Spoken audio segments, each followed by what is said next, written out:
ইরানের ওপরে মার্কিন হামলা কি খুব শীঘ্রই হতে চলেছে? অন্তত সেটাই মনে হচ্ছে এই মুহূর্তে। জেডি ভ্যান্স এবং মার্কো রুবিও, আমেরিকার ভাইস প্রেসিডেন্ট এবং সেক্রেটারি অফ স্টেট, এই দুজন আমেরিকান হেভিওয়েট মানুষ, তারা স্পষ্ট ইঙ্গিত দিয়েছেন ইরানের সঙ্গে আমেরিকার যে পারমাণবিক চুক্তি হবার কথা, সেই চুক্তি কিন্তু ইতিমধ্যেই ফেল হয়েছে। জেনেভায় দ্বিতীয় পর্বের আলোচনার পর ইরানের বিদেশমন্ত্রী আব্বাস আরাগচি তিনি জানিয়েছিলেন যে ইতিমধ্যেই তার একটা ফ্রেমওয়ার্ক তৈরির দিকে এগোচ্ছে, আলোচনা পজিটিভ হয়েছে।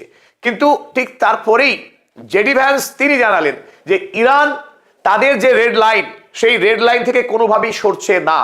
তাদের যে দাবি, ইরানের দাবি, তারা পারমাণবিক সমৃদ্ধিকরণের কাজ 0% নামিয়ে আনবে না। দ্বিতীয়ত, তারা এখনো পর্যন্ত মিসাইল বিষয়ে আলোচনা করতে রাজি হয়নি। ফলে ইসরায়েল বরাবর আমেরিকাকে যে সীমাহীন চাপ দিয়ে রেখেছে ইরানের মিসাইলের পাল্লা কমানোর বিষয়ে। দ্বিতীয়ত, ইরান যেন কোনোভাবেই পারমাণবিক কার্যক্রম চালাতে না পারে, সেই দুই দাবি নিয়ে ইসরায়েল ধারাবাহিকভাবে ডোনাল্ড ট্রাম্পের উপরে চাপ সৃষ্টি করে আসছে।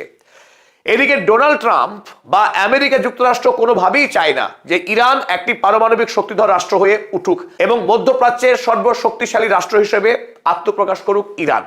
তাই আমেরিকা জোরপূর্বক দাবি জানিয়ে আসছে ইরানের উপরে যে তারা এই দুই কার্যক্রম থেকে সরে আসতে হবে।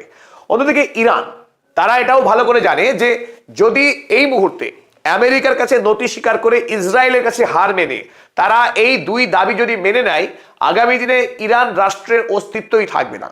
ফলে এটা এখন পর্যন্ত পৃথিবীর বিভিন্ন বিশেষজ্ঞ মহল তারা স্পষ্ট আভাস দিচ্ছে যে ইরান এবং আমেরিকা তাদের মধ্যে শান্তিপূর্ণ চুক্তি, স্থায়ী চুক্তি হওয়া এক কথায় অসম্ভব।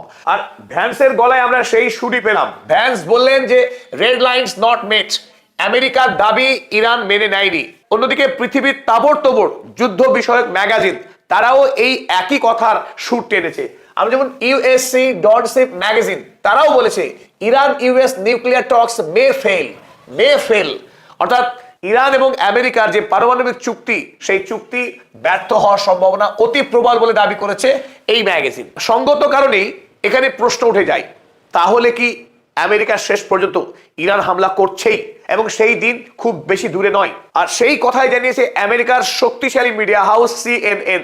তারা বলেছে যে Iran attack May ochre this weekend, এই সপ্তাহান্তেই আমেরিকা ইরানের উপরে হামলা করতে চলেছে। আর তাতেই নতুন করে যুদ্ধের সম্ভাবনা অত্যন্ত প্রবল হয়ে গেল। CNN দাবি করেছে US military prepared two strike Iran as early as this weekend, অর্থাৎ এই সপ্তাহেই, এই শনি রবিবারের মধ্যেই আমেরিকা ইরান হামলা করতে চলেছে বলে দাবি করেছে CNN। আর একই কথা পুনরুচ্চারিত করেছে দ্য গার্ডিয়ান, ফোর্বস এবং রয়টার্স লিখেছে Trump wants Iran bad things if no deal made, যদি ইরান ডিল না করে, যদি তাদের সঙ্গে ইরান চুক্তিতে সম্মত না হয়, ইরানের জন্য অত্যন্ত খারাপ কিছু অপেক্ষা করছে। ডোনাল্ড ট্রাম্প হুমকি দিয়েছেন ডেডলাইন অফ 10 to 15 days, তিনি একবার দাবি করেছেন 10 দিনের মধ্যেই ইরানকে চুক্তি করতে হবে। অপর সাক্ষাৎকার তিনি বলেছেন 15 দিনের মধ্যেই ইরানকে চুক্তি সম্পাদন করতে হবে আমাদের দাবি মেনে নিয়ে। আর যদি মেনে না নেয় ইরান, ইরানের জন্য খুব ভয়ঙ্কর কিছু অপেক্ষা করছে তিনি দাবি করেছেন। আমরা ফোর্বসও দেখেছি একই কথা বলেছে এবং গার্ডিয়ান তারাও একই খবর ছেপেছে। তাই এই মুহূর্তে যদিও যুদ্ধের দামামা গত 1 মাস ধরেই বেজে চলেছে, কিন্তু যত সময় এগোচ্ছে তত ইরানের ওপরে মার্কিন হামলার সম্ভাবনা বেড়ে যাচ্ছে। কারণ বিগত কয়েকদিনে নজিরবিহীনভাবে আমেরিকা গোটা মধ্যপ্রাচ্য জুড়ে তার সমরাস্ত্রের এক ব্যাপক মোতায়েন ঘটিয়েছে। আর এই সামরিক মহড়া দেখে একথা বলার অপেক্ষা রাখে না যে আমেরিকা আটঘাট বেঁধে ইরান হামলা করতে তার শেষ মুহূর্তের চূড়ান্ত প্রস্তুতি নিচ্ছে। আমরা জানি যে আয়াতুল্লাহ আলী খামেনি মার্কিন যুক্তরাষ্ট্রকে একাধিকবার হুমকি দিয়ে এসেছে যে ইরান হামলার পরিণাম আমেরিকার জন্য ভালো হবে না। এমনকি ইরানে ঝটিকা হামলা করে আমেরিকা বেরিয়ে যাবে বাহাদুরি প্রমাণ করে, সেটা এবার আর হবার নয়। 2025 সালের জুনের মিডনাইট হ্যামার অপারেশন আমেরিকা চালিয়েছিল ইরানের 3 পারমাণবিক কেন্দ্রে। সেই ঘটনায় এবার আর পুনরাবৃত্তি করতে দেবে না ইরান। যদি ইরান হামলা হয়, ইরান তার পাল্টা জবাব দেবে। এবং আয়াতুল্লাহ খামেনি এও জানিয়ে রেখেছেন যে রিজিওনাল ওয়ার হবে, অর্থাৎ গোটা মধ্যপ্রাচ্য জুড়ে যুদ্ধের বিস্তার ঘটবে এবং সেই যুদ্ধ হবে দীর্ঘমেয়াদী। তাই আমেরিকা যুক্তরাষ্ট্র আয়াতুল্লাহ খামেনির দেওয়া হুমকিকে মাথায় রেখেই দীর্ঘমেয়াদী যুদ্ধের এক প্রস্তুতি গ্রহণ করছে বলে চারিদিক থেকে খবর আসে। কারণ গোটা মধ্যপ্রাচ্য, ইউরোপ জুড়েই আমেরিকা যুক্তরাষ্ট্র তার যুদ্ধের প্রস্তুতি চালাচ্ছে। চলুন আমরা দেখে নিই সেই প্রস্তুতির বহর কত বড়। ইতিহাসে এই প্রথম আমেরিকা যুক্তরাষ্ট্র বোয়িং E-3 সেন্ট্রি যুদ্ধক্ষেত্রের যে ব্রেইন, সমস্ত তথ্য সংগ্রহ করবার জন্য আকাশে পাঠানো এক সার্ভেইলেন্স ব্যবস্থা, যেটা দেখতে অনেকখানি বিমানের মতো, আকাশে ভাসমান অবস্থায় থেকে শত্রুপক্ষের সমস্ত এলাকা জুড়ে কি কি ব্যবস্থা গ্রহণ করছে তার পুঙ্খানুপুঙ্খ তথ্য আমেরিকার ইন্টেলিজেন্সকে সরবরাহ করে। এই E-3 অ্যাওয়াক্স বা Boeing E-3 sentry 40% E-3 sentry তারা ইতিমধ্যেই মধ্যপ্রাচ্যে মোতায়েন করেছে, যা এর আগে কোনো দিনও হয়নি। একক কোনো যুদ্ধক্ষেত্রে আমেরিকা এই বিপুল পরিমাণের E-3 বোয়িং সেন্ট্রিকে মোতায়েন করেনি এর আগে। E-3 বোয়িং সেন্ট্রি ছাড়াও গ্রিসের ক্রিট শহরে RC-135 রিভেট জয়েন্ট ডিপ্লয় করেছে আমেরিকা। তো একদিকে E-3 বোয়িং সেন্ট্রি এবং অন্যদিকে 135 রিভেট, এই দুই শক্তিশালী ওয়ার ব্রেইন ইতিমধ্যেই মধ্যপ্রাচ্যকে ঘিরে মোতায়েন রেখেছে আমেরিকা। ইতিমধ্যেই আমেরিকা মধ্যপ্রাচ্যে যে সমরাস্ত্র মোতায়েন করেছে তার একটা খতিয়ান আমরা দেখে নিই।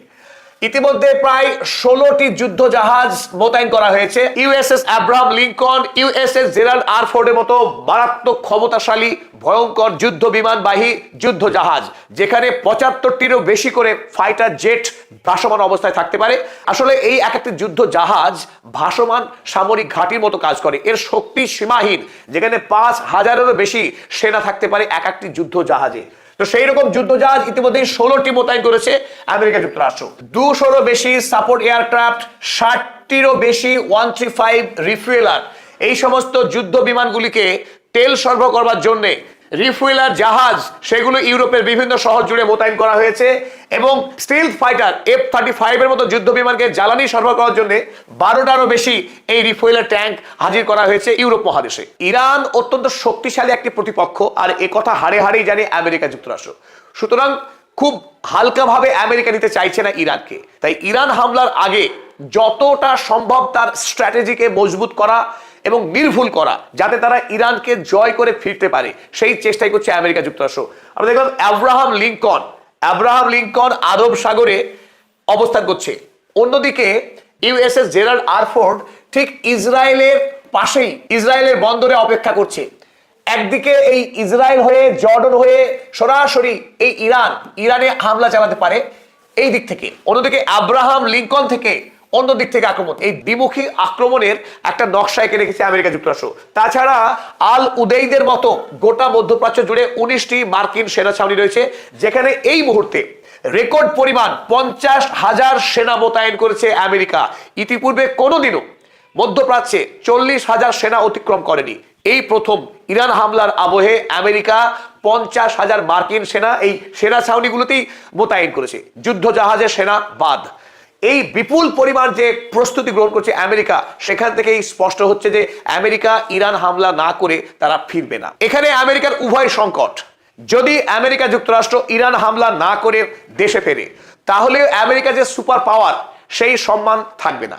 আবার ইরান হামলা করে যদি পরাস্ত হয়, তাহলে পৃথিবীতে আর আমেরিকার সম্মান থাকবে না। এই যে উভয় সংকটে পড়ছে ডোনাল্ড ট্রাম্প, ফলে ডোনাল্ড ট্রাম্প তিনি বিভ্রান্ত। আক্রমণ করবেন ইরানকে, আক্রমণ করবেন না, আক্রমণ করলে কবে করবেন সেই খবর না ডোনাল্ড ট্রাম্প জানে, না পেন্টাগন জানে। একটা বিভ্রান্তির মধ্যে এই মুহূর্তে আমেরিকা যুক্তরাষ্ট্র। দুদিক থেকেই মারাত্মক চাপে আমেরিকা।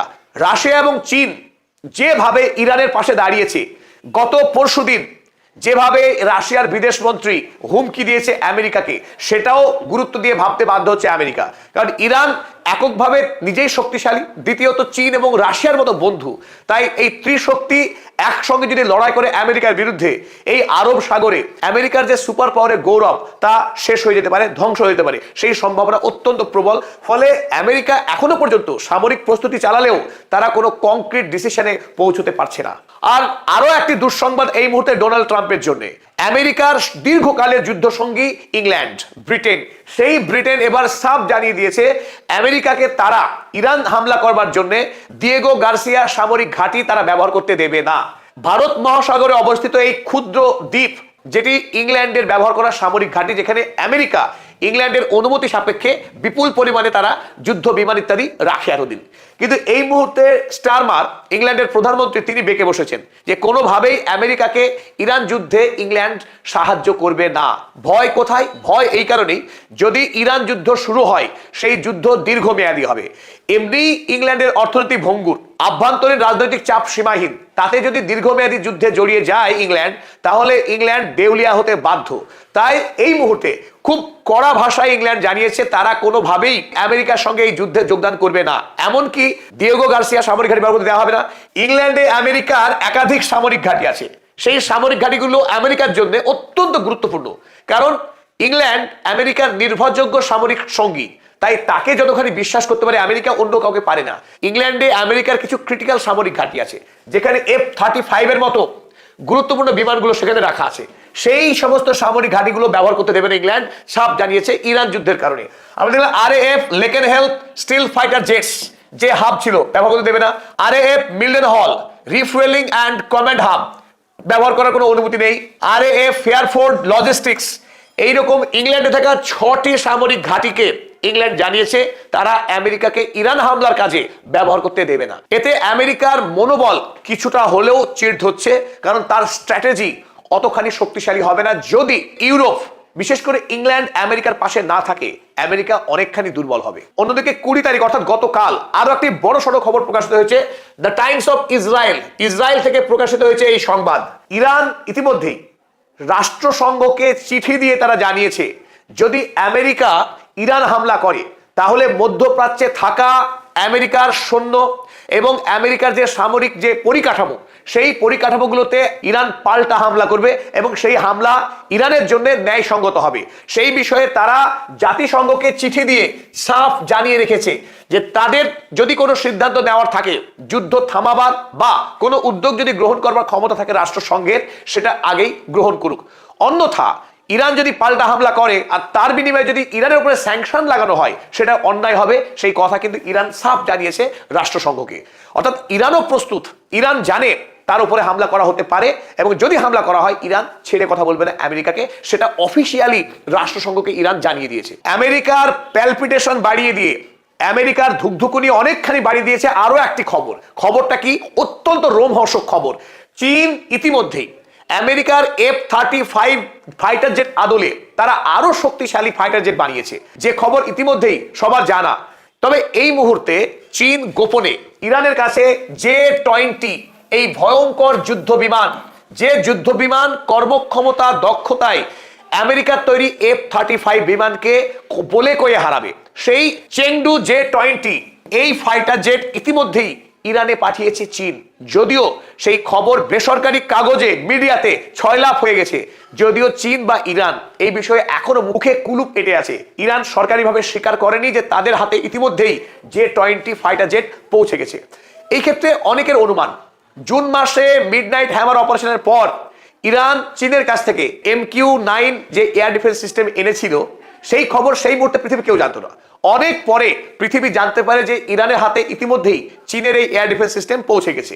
ঠিক একইভাবে এই যুদ্ধের আগে, আমেরিকা ইরান হামলা করবার আগেই ইরান তার সামরিক প্রস্তুতিকে নিশ্চিত করতে এই J-20 ফাইটার জেট তারা ইতিমধ্যেই দেশে এনে মজুত রেখেছে আমেরিকার ওই F-35 কে আরব সাগরে ভেঙে ফেলার জন্য, তাকে গুড়িয়ে দেওয়ার জন্য। আর এই খবর যদি সত্যি হয় তাহলে আমেরিকার এই যুদ্ধে নাস্তানুবাদ হওয়ার সম্ভাবনা অত্যন্ত প্রবল। আর এরই সাথে আমরা জানি বিগত 5 দিন ধরে ইরান পারস্য উপসাগরে এক ভয়ঙ্কর নৌ কুচকাওয়াজ শুরু করেছে, যে নৌ কুচকাওয়াজে ইতিমধ্যেই রাশিয়ার যুদ্ধ জাহাজ এসে উপস্থিত হয়েছে চীনের যুদ্ধ জাহাজ।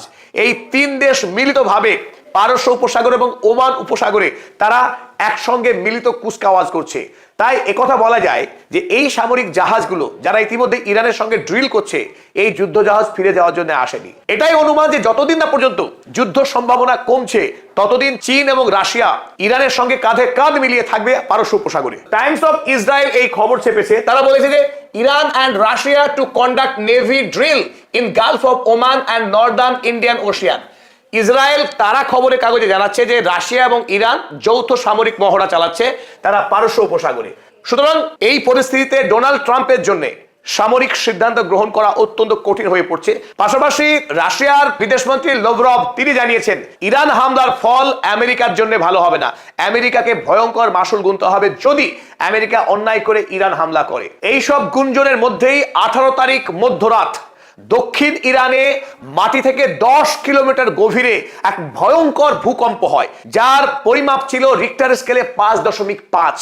এই বিরাট মাত্রার ভূকম্প মাটি থেকে 10 কিলোমিটার গভীরে হওয়া চারিদিকে খবর ছড়িয়ে পড়ে এবং এই খবরে এই গুঞ্জন শুরু হয় ইরান কি তাহলে শেষ পর্যন্ত তার পারমাণবিক বোমা বানিয়ে ফেলেছে? সেই পারমাণবিক বোমার কি তাহলে সফল পরীক্ষামূলক বিস্ফোরণ ঘটালো ইরান? এখনো পৃথিবীর কাছে কোনো সঠিক উত্তর নেই, না ইরান এই বিষয়ে কোনো বাক্য ব্যয় করেছে। ইরান চুপচাপ, কিন্তু অনেকেই মনে করছে যে হয়তোবা ইরান পারমাণবিক বোমা সফল পরীক্ষামূলক বিস্ফোরণ ঘটিয়ে ফেলেছে। যদি ইরানের হাতে পারমাণবিক বোমা শেষ পর্যন্ত তৈরি হয়ে যায়, যে কাজ ইরানের জন্য অসম্ভব নয়। আমরা ইতিমধ্যেই জানি যে ইরানে 400 কেজি 60% এনরিচড ইউরেনিয়াম রয়েছে, যেখান থেকে 90% পৌঁছানো খুব একটা কঠিন কাজ নয়। তাই ইরান তারা আগে জানিয়েছিল পারমাণবিক বোমা তারা তৈরি করবে না, কেবলমাত্র কারখানার প্রয়োজনে, ইন্ডাস্ট্রিয়াল নেসেসিটির কারণেই তারা এই কার্যক্রম চালাচ্ছে, তারা পারমাণবিক বোমা বানানোর বিরুদ্ধে। কিন্তু এই যুদ্ধের পরিস্থিতি মাথায় রেখে যদি ইরান সত্যি সত্যি পারমাণবিক বোমা বানিয়ে ফেলে, সেটা আমেরিকার জন্য সুখবর নয়, ইসরায়েলের জন্য সেটা সুখবর হবে না। দুই দেশকে লেজ গুটিয়ে মধ্যপ্রাচ্য থেকে পালাতে হবে যদি সত্যি সত্যি ইরান পারমাণবিক বোমা তৈরি করে ফেলে।